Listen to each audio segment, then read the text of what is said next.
Well, we were talking about making instruments, but now we're on to the real thing, and the real thing means people that can play properly, and this guy here can really play. His name's Lloyd Ryan, as you might have noticed from the drums. Now, Lloyd, you're actually a drum teacher or drum instructor as well as playing. What sort of people have you actually taught? Who have you taught? Well, I think quite a few famous ones. Go on then. Tim Burgess from Tomtom. Steve Martinez from Big Sound Authority, who had a hit a couple of years ago. Yeah, I remember that one. Now. I remember that one, yeah. Graham Broad from Tina Turner. Yeah. Who I think I've seen on the video there somewhere. And Phil Collins is a pupil. Phil Collins, now there is a drummer who's very well known. Tell me, was he good when you taught him? Was he a good drummer? Was he natural? He was natural, yes. He wasn't good. I mean, I don't think I was more than about 4 steps ahead of him, actually. I hadn't been playing very long myself, and there was a bit of bluff involved there. But I still occasionally keep in touch with him. In fact, he wrote about me in an article a few months back, so he still remembers me, hopefully, and I'm obviously still remember him. You can't forget him, really, can you? No.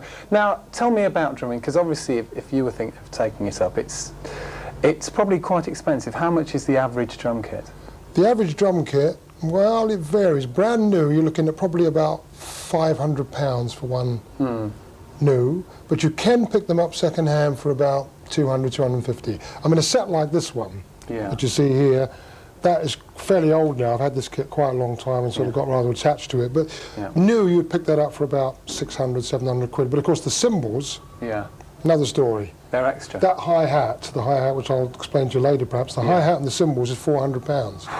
So it's worth more than the kit. Yeah, a lot of money. The other thing, of course, about playing the drums is that it can be horrendously noisy. Is there any way of getting out of it being noisy? Yes, you can buy rubber pads. You can buy a complete drum set made of rubber pads. And it's as good, obviously it's good. Well, I don't think it's, I mean, you know, when I get young students and their mums and dads complain about the noise, and I suggest the rubber pads, the kids' faces drop, you know. I don't want to play on that. But yes, it is as good. At least you can do what you're supposed to do, certainly. But I think that they're not expensive. They're only about 130 to 40 pounds for a practice kit. Great. We'll take a look at a bit of an unusual drummer here, because this is the Communards, and their drummer is actually a girl. You don't see that very often, so take a look at this.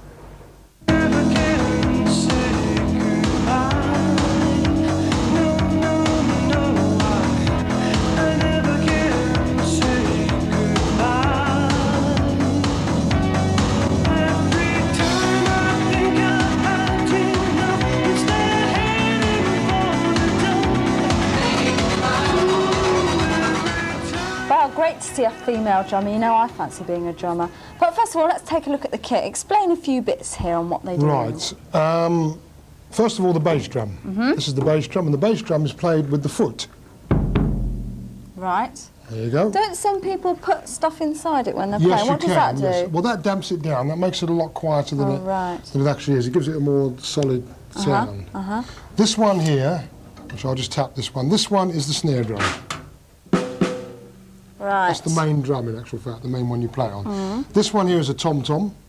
It's called a small tom-tom because obviously it's smaller than the other ones. These are large tom-toms. Now you can have as many tom-toms as you like. You can have the whole, you can have 10 of them if you want. I think I would, you know. Yes, I think you might need them as well. Bit of an extrovert, eh? What do they sound like, though? Give us a quick... Tom-toms, yeah, let's have a little look. Right, we'll do from the top here, we go.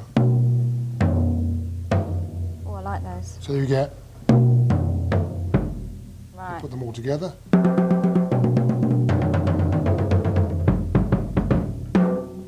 And these, of course, cymbals. Yep.